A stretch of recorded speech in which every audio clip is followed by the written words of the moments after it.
Termokimia berasal dari bahasa Yunani yaitu termos dan kimia. Termos berarti panas atau kalor, sehingga termokimia dapat diartikan sebagai ilmu kimia yang mempelajari banyaknya panas atau kalor yang dilepas atau diserap dalam suatu reaksi kimia.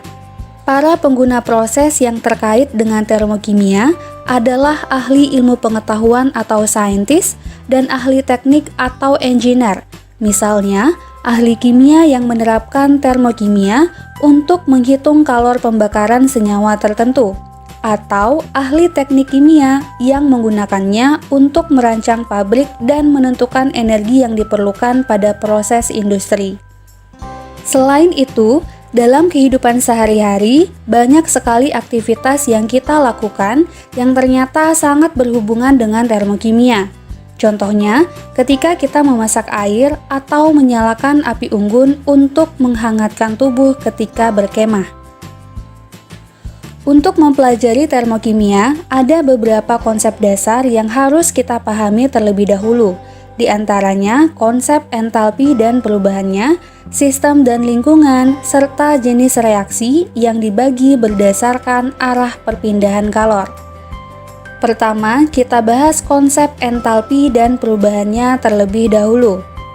Entalpi merupakan jumlah energi dari semua bentuk energi yang dimiliki oleh suatu zat atau materi yang terdiri atas energi dalam dan kerja, sehingga dapat dirumuskan menjadi entalpi sama dengan energi dalam yang dilambangkan dengan E dikali dengan kerja sistem yang dilambangkan dengan W, di mana kerja sistem atau W sama dengan tekanan yang dilambangkan dengan P dikali dengan volume. Dalam hal ini, kerja atau W dapat bernilai positif jika sistem menerima kerja dan bernilai negatif jika sistem melakukan kerja. Adapun untuk energi dalam akan bertambah ketika sistem menyerap atau menerima panas dan akan berkurang ketika sistem melepas panas. Nah, dalam hal ini, energi dalam dari suatu materi tidak dapat diukur.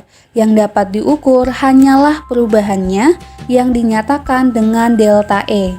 Begitu juga dengan entalpi dari suatu reaksi yang tidak dapat diukur. Yang dapat diukur hanyalah perubahannya yang dinyatakan dengan perubahan entalpi atau delta H.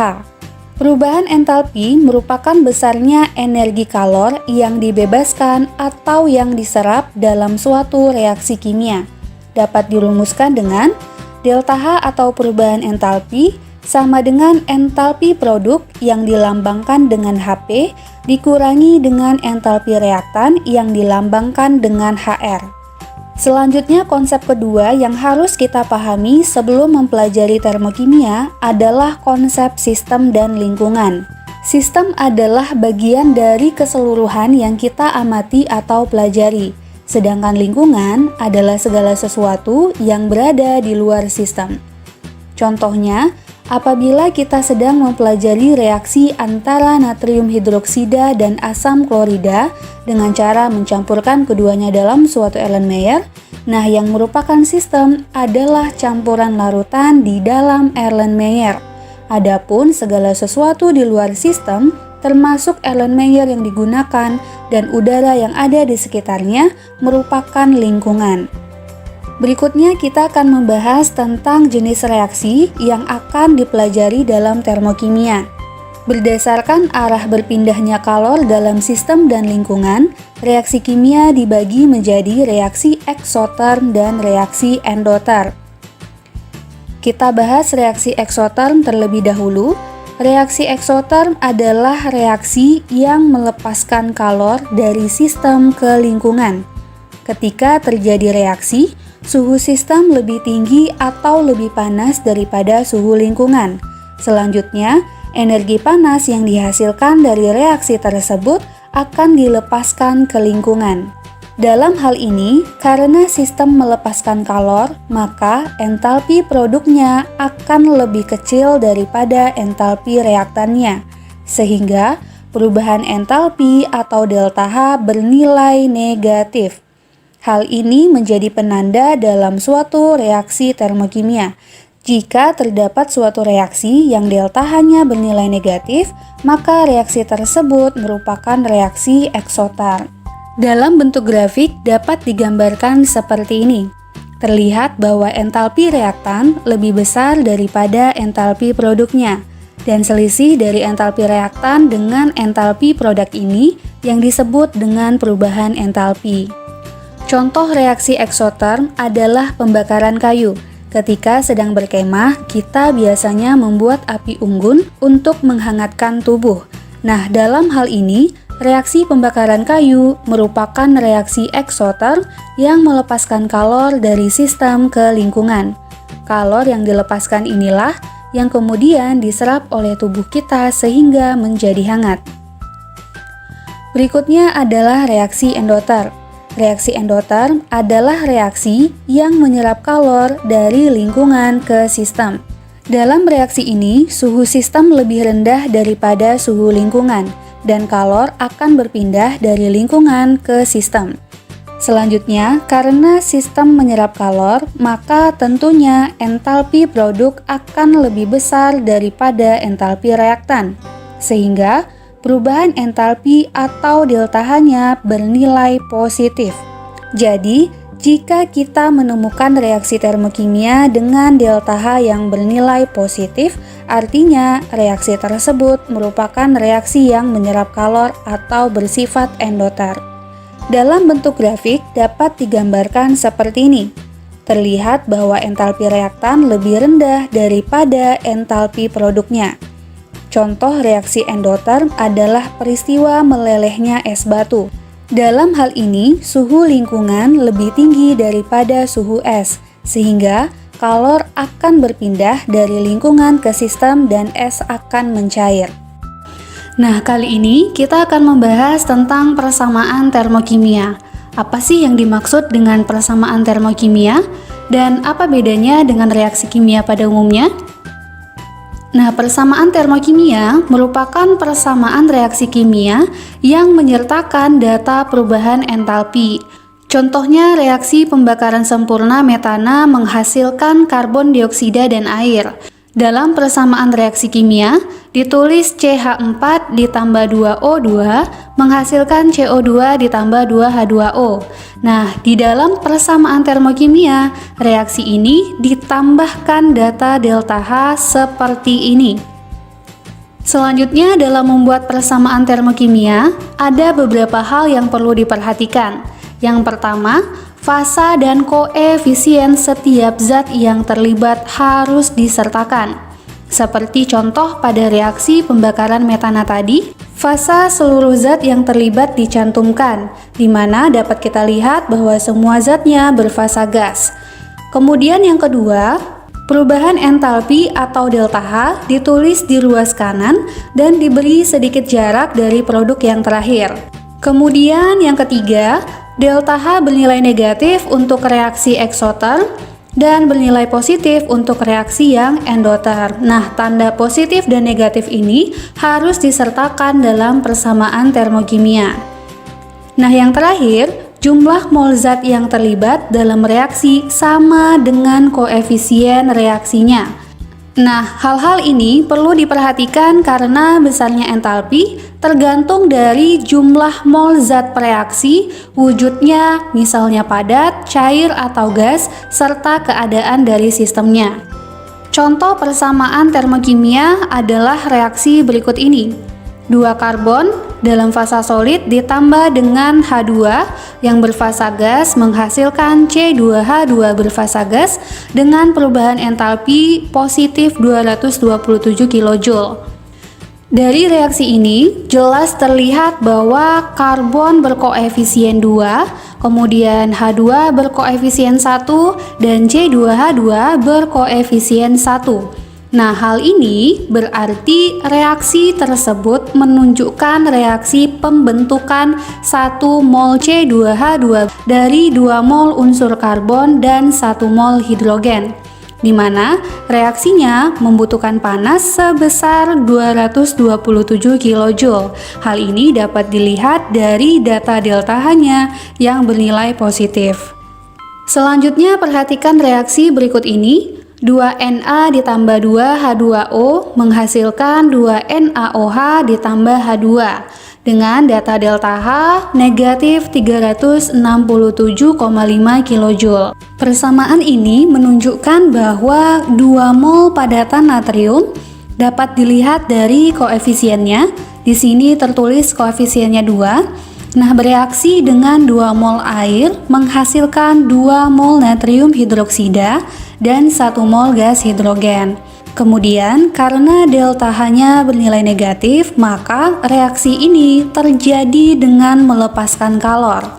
Selanjutnya, jika persamaan termokimia dikalikan dengan faktor tertentu, nilai delta H-nya atau perubahan entalpinya juga harus dikalikan dengan faktor tersebut. Contoh, berikut adalah persamaan termokimia untuk sintesis 2 mol amonia. N2 gas ditambah 3H2 gas menghasilkan 2NH3 gas dengan data delta H minus 91,8 kJ. Jika reaksi ini dikali 2 sehingga menjadi 2N2 ditambah 6H2 menghasilkan 4NH3 seperti ini. Terlihat jelas ya bahwa koefisien semua zatnya dikalikan 2. Misalnya N2 awalnya koefisiennya 1, dikali 2 menjadi 2N2. Kemudian hidrogennya, H2-nya semula koefisiennya 3, kemudian dikali 2 menjadi 6H2.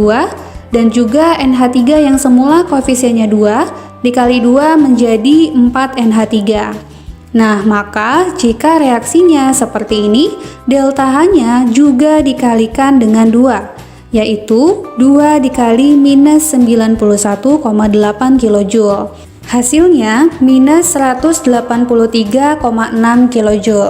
Selanjutnya, jika reaksi ini dikalikan 1/2 sehingga reaksinya menjadi 1/2N2 ditambah 3/2H2 menghasilkan NH3, maka delta H-nya juga dikalikan 1/2, yaitu 1/2 dikali minus 91,8 kJ. Hasilnya minus 45,9 kJ. Selanjutnya, jika persamaan reaksi arahnya dibalik, maka nilai delta H-nya akan berubah tanda. Jika semula delta H-nya negatif, akan berubah menjadi positif dan sebaliknya. Jika semula delta H-nya bernilai positif, akan berubah menjadi negatif. Misalnya, di sini ada reaksi sintesis amonia dengan persamaan termokimia N2 gas ditambah 3H2 gas menghasilkan 2NH3 gas dengan delta H minus 91,8 kJ. Nah, jika reaksi ini dibalik sehingga menjadi reaksi penguraian amonia dengan persamaan termokimianya 2NH3 gas menghasilkan N2 gas ditambah 3H2 gas, maka delta H-nya berubah tanda. Semula negatif menjadi positif 91,8 kJ. Nah, supaya lebih paham tentang persamaan termokimia, kita coba latihan beberapa soal. Soal yang pertama, larutan NaHCO3 atau baking soda bereaksi dengan asam klorida menghasilkan natrium klorida, air, dan gas karbon dioksida. Reaksi menyerap kalor sebesar 11,8 kJ pada tekanan tetap untuk setiap mol baking soda. Tuliskan persamaan termokimia untuk reaksi tersebut. Nah, dari soal ini terlihat bahwa reaktannya adalah NaHCO3 berfasa larutan.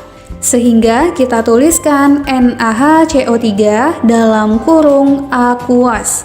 Kemudian direaksikan dengan asam klorida. Nah, asam klorida rumus molekulnya adalah HCl dan fasanya juga aqueous. Kemudian disebutkan bahwa reaksi ini menghasilkan natrium klorida, air, dan gas CO2. Nah, NaCl berfasa aqueous karena bercampur dengan air, kemudian H2O-nya berfasa liquid dan CO2-nya berfasa gas. Selanjutnya, di sini disebutkan bahwa reaksi menyerap kalor, Artinya, reaksi ini merupakan reaksi endoterm yang bertanda positif, sehingga kita tambahkan delta H sama dengan positif 11,8 kJ. Dan karena di sini disebut juga untuk setiap mol baking soda, artinya koefisien NaHCO3-nya harus 1. Kita lanjut untuk soal yang kedua. Sebanyak 2 mol gas hidrogen dan 1 mol gas oksigen bereaksi membentuk air disertai pelepasan kalor sebesar 572 kJ dengan reaksi sebagai berikut. 2H2 gas ditambah O2 gas menghasilkan 2H2O liquid dengan data delta H minus 572 kJ. Tulislah persamaan termokimia untuk pembentukan 1 mol air dan penguraian 1 mol air.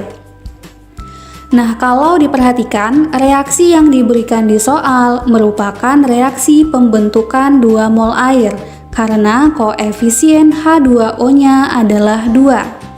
Sehingga untuk pembentukan 1 mol air, artinya reaksi ini harus dikali 1/2. Nah, seluruh koefisien dari zat yang terlibat harus kita kali dengan 1/2, sehingga reaksinya menjadi H2 gas ditambah 1/2 O2 gas menghasilkan H2O liquid. Dan karena reaksinya kita kali 1/2, maka delta H-nya juga dikalikan 1/2, yang hasilnya adalah minus 286 kJ. Selanjutnya, supaya reaksinya menjadi reaksi penguraian 1 mol air, maka reaksi pada jawaban pertama harus kita balik, sehingga reaksinya menjadi H2O liquid menjadi H2 gas ditambah 1/2 O2 gas, dan delta H-nya berubah tanda menjadi positif, yaitu positif 286 kJ.